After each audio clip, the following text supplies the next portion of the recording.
Hello everyone, my name is Abhinav.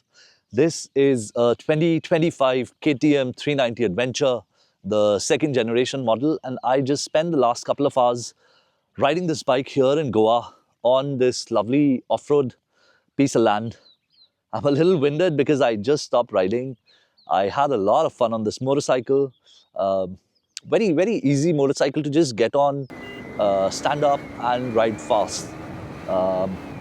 We have a long trailish route over here, just a little bit of rocks, loose sand, and this bike just powered through. So I'll tell you what I liked about, the motorcycle when I was riding it off-road now. First and foremost, the ergos, the standing up ergos on this bike, they work for a person like me. For reference, I am 5 feet 10 and a half inches tall. So if I get on the foot pegs, these are serrated forged foot pegs. So the bike is very narrow from between, right? So very easy to just tuck in your knees and, hold the bike with your legs. Very easy. Drop the heels a little. Very easy to just hold it. It's so slim from the middle. I can just hold it and I can ride it. The bars. Some guys were saying they felt the bars were too low. I did not feel that. In fact, it is just very easy to get into an attack position standing up. My weight was on top of the handlebars. The upper body was somewhere over here. And I had a big concern because this windscreen is so tall. You feel that, you'd be here and you'd probably end up smacking your head against the windscreen. It did not happen, thankfully. I did ride the motorcycle fairly fast. I did take a couple of jumps. I went through ruts, so this terrain, it's a little bit rocky in places. So the bike can go up and down, almost mimicking whoops. And whoops is where you'd hit your, helmet on the visor here. Did not happen. The power, the mid-range power is just beautiful on this motorcycle. I have the bike in the off-road mode. When I just put it in the off-road mode first, I didn't change anything. So when you put the motorcycle in the off-road mode, the rear ABS gets deactivated. The traction control gets slightly less restrictive. And the throttle becomes a little bit more snappier. The bike is perfect to ride like that. But then what I also did was, but before I tell you what I also did, in that mode, I was riding hard on gravel and I was braking using just the front brake. I mostly only use the front brake. The motorcycle was stopping without any drama. It was slowing down without any drama. The front wheel did not lock out at any point of time, even with ABS. And that is something that I quite like it. The other motorcycles that I own, sometimes just on the front brake, with ABS on, they refuse to just stop on gravel. So this is something like the X Pulse and all. So this is something which, I really like, I really appreciate about this motorcycle. The ABS calibration off-road is perfect. The traction control, it allows the rear to step out enough for you to have fun. And I was very surprised. The traction control wasn't intrusive at all. But then I turned the traction control off because they told us, the KTM folks told us, if you want to jump these particular jumps, do it in the second gear, put your TC off. Honestly, I did not notice a lot of change between TC off and TC on because I was just enjoying so much, like the rear was stepping out at will. Just on throttle, light throttle, you put your weight slightly over here, let the rear be light, and the rear will slide enough for you to play around with. I quite liked it. The suspension travel on this motorcycle, the suspension calibration. One of the most important things riding off-road is how good your suspension is. From the factory, the suspension, it felt just perfect for the road, slightly on the stiffer side, which is what I prefer. Here, what I did was, I realized that on some of the little jumps and undulations that I was taking, I did bottom out the suspension. I think I bottomed out the suspension. So I just cranked up the rebound and the compression by one notch, and it felt fine. I think I can go slightly higher, but I also need to spend more time with the motorcycle to get a little bit more comfortable with it. I am quite comfortable with it, but for it to feel like the back of my hand, I will need to spend a little bit more time with the motorcycle, probably a week or so, and then I can ride it with eyes closed. Um, I don't know if you see over here, will these just go off? I think they'll just go off. But this bike will get dirty very soon with your riding. So I wear big enduro boots and the motorcycle will pick up scuffs. I don't really like this color combination, the orange at the front and the white at the back. I like the other one more because it looks like the Adventure R with the white at the front and the orange at the back. Maybe the orange will not get scuffed up so easily. The white most certainly is. So fast riding, it's perfect. The suspension, it just sticks to the ground. Both the tires, they just stick to the ground. I did not feel like the motorcycle was losing composure even for a second. Little bit of head shake, handlebar shake while going over some rocks. Like you're going fast, 60-ish, and then you hit a rock. It's gonna move a bit, but then it settles down. It being a 21 inch at the front. I haven't even reduced the tire pressure. We are running road tire pressure. So this must be about 30, 30 or 33, 33. If I bring it down to 25, the tire is going to stick even better on the road. Off-road. And honestly, this tire, it's an 80-20 tire at best. Some might call it a 70-30 tire, 70 street, 30 off-road. I feel it's an 80-20 tire. But even then, this bike is so light and it's calibrated so well, the power, the electronics and everything, that even this tire felt adequate over here. Would I love to ride it with a set of knobbies or a set of true 50-50s? Absolutely. That is probably the first thing that I'll do on the bike. I'll put in 50-50 tires on it if I get a motorcycle like this. But I felt these, for most people, were adequate. Uh, the rear brake, yesterday I felt on the road the rear brake wasn't working. Maybe they tweaked it a little once I told them. Very easy to step on, very easy to lock the rear brake, and very easy to just slide and control the rear. Beautiful to ride, beautiful. The one thing that I'm facing with this motorcycle, and I've not heard anybody else talk about it, is shifting from first to second. When I'm trying to shift from first to second, the bike just hits neutral for me all the time. All the time. I'm not able to put it into second. I have adjusted the gear lever. We've moved it 2 notches up.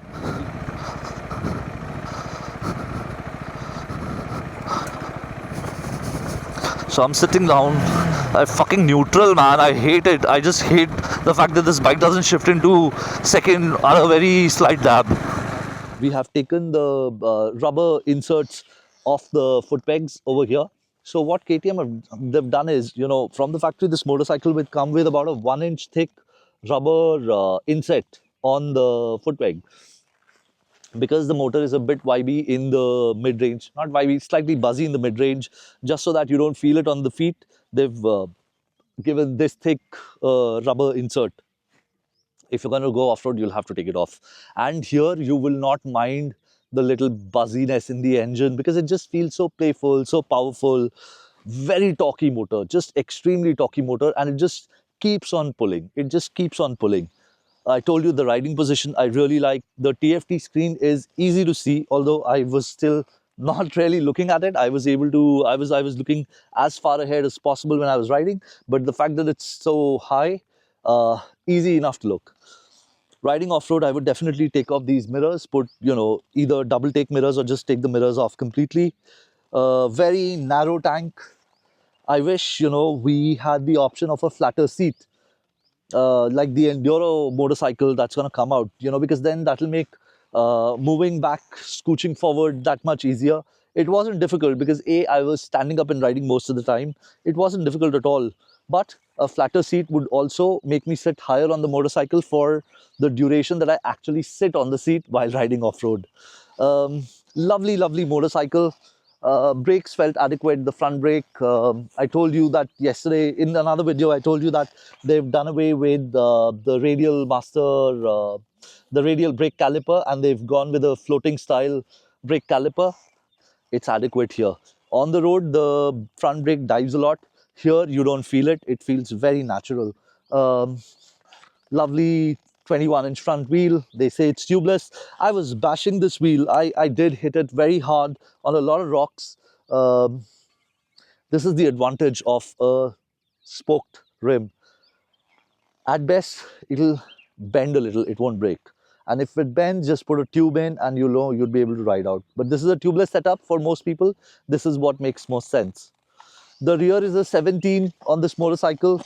Again, that has been done to keep the seat height low. Even if it were an 18, we'd get a little bit more ground clearance, and the bike wouldn't really bottom out. Bottom out. Very easy to adjust. The rebound on this motorcycle. You want to go hard, just take a coin or something in and just turn it towards there, towards the right. You want to make it softer, you turn it towards the left. I haven't touched the rear suspension. I did not really feel the need to, but on jumps, I think I did bottom out the bike a little. 237 mm of ground clearance, which I would like to believe is at par with the Himalayan. I think the Himalayan has either 230 or 240. For most people, it'll be adequate. If you're just fooling around here, probably I think you'll need a bigger bash plate. You should see if the camera comes close. This is very tinny, and also this is a very thin. This is like a 1 mm thin bash plate, So maybe invest in a slightly beefier bash plate if you want to go off road. These handguards, they're just plastic. They don't have an aluminum spine in them. If you're doing off road, even if you're touring, just put in buckbusters. Put in buckbusters, something with an aluminum spine. This crash guard, if the bike goes down, it's definitely going to, you know, save the motorcycle from significant damage. I like it. Although, if I get this motorcycle, I'll take the first thing that I'll do is I'll take these off, along with the sari guard, along with the rear foot pegs, the grab handles, etc. I'll just take everything that I can off this motorcycle. Um, Very nice. I like that, the front fork protectors, they come up just enough so that the fork is completely shielded. It's covered. Radiator is high up. Stones are not going to fly off the rear wheel and hit the radiator. If the camera goes here and shows the curved radiator,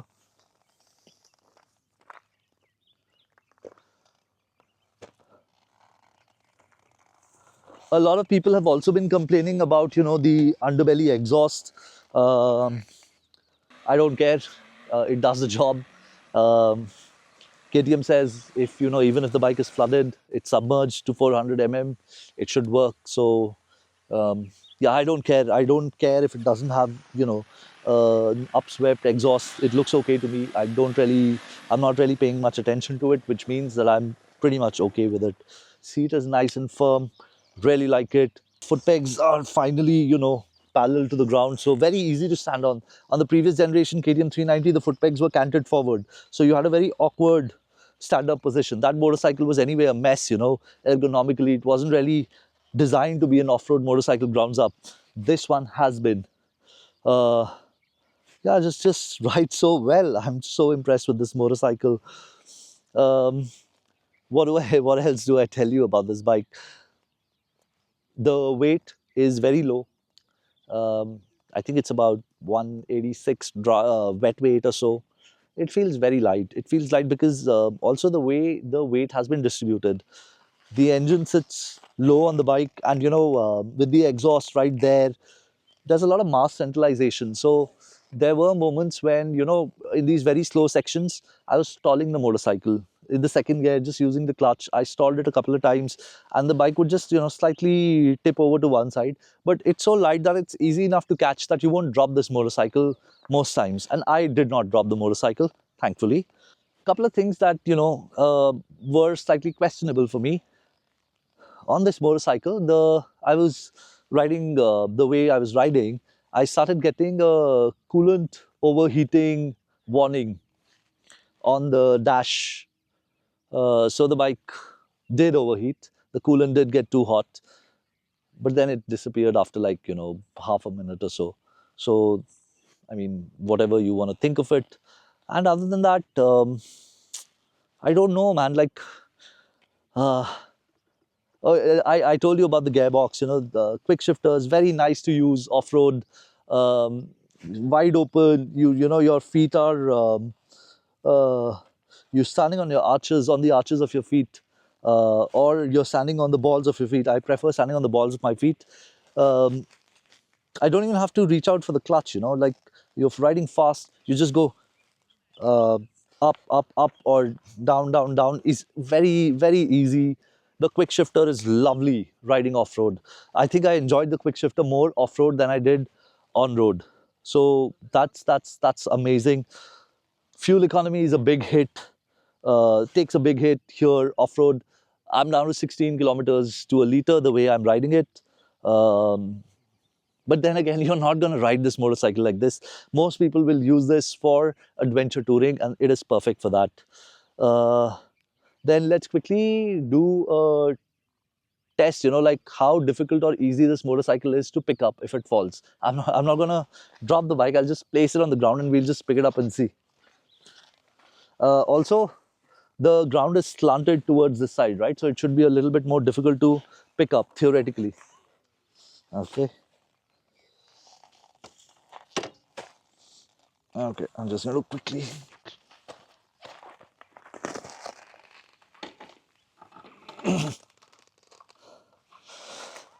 Okay, so let's take a look at the touch points. If the camera comes over here, if the camera goes down, just see, when the bike falls, the things that come into contact, the foot peg has folded inwards, the gear shifter is not yet in contact. What comes into contact is the slider on the crash bar and the handlebar with the plastic parts on it. So most likely your panels will not touch the ground if you, you know, keep the sliders and the crash guard on. So that's a good thing. Looks good. So the biggest, the reason why I say that, ride a smaller motorcycle, don't ride a very big motorcycle off-road is because you should have the ability to pick up a motorcycle yourself. Now, I sometimes ride my Tiger 1200 off-road. Now, with the crash guard on and everything, it's a near 270 kilo motorcycle. There are times when I have been on the trail alone and I've managed to pick the motorcycle up, but it takes a considerable amount of effort. With this motorcycle, I don't think it's going to take a lot of effort. I don't even need to, turn back and do a squat. I feel I can just a deadlift. I feel I can just pick it up like this, most likely.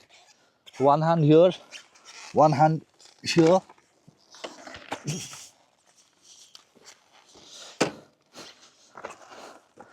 Very easy to pick up.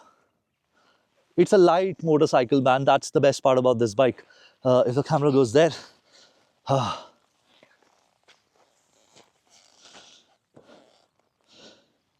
um, back in Delhi, I have a lot of friends who do trail with me. Everybody has the same mentality. We need a motorcycle that'll get us to Ladakh. And there we want to ride the way we ride on our trails. Something like this with the screen and the cruise control and the power on the highway and the off-road prowess. Yeah, this is like the top contender right now. This bike is near perfect for the way I want to ride. Till KTM comes out with the Adventure R. Then we'll talk again. Oh, and maybe a month down the line, we're going to ride the Enduro R. Maybe my opinion will change on what is the better off-road motorcycle. It most likely will be the Enduro R. But for the limited off-road that this bike's customer will do, this is more than enough, guys. More than enough. Thank you. Thank you for watching this.